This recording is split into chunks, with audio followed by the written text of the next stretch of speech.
ұйқысыздыққа, жүйке жүйесін тыныштандыруға дейді, нервтерге қатысты қандай халық ем бар дейді, ол қарапайым.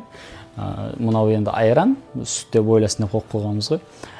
Сүт, міне бір пиала сүтке 2 шай қасық бал саласыздар да, соны жақсылап араластырып, күнде кешкісін ішіп жатасыздар. Мынау үнді киноларында әсіресе жаңғақты да қосып ішіп жататыны сол нервті тыныштандыру, бір қалыпта ұстап тұру үшін.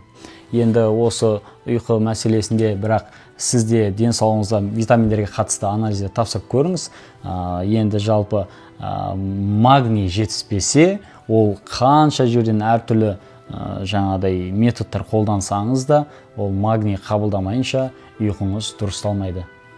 Видео пайдалы болған болса, бұл парақша халық емі Нұрқаділ деген парақшама тіркеліп алыңыз, және де WhatsApp чаттарға жіберуді ұмытпаңыз.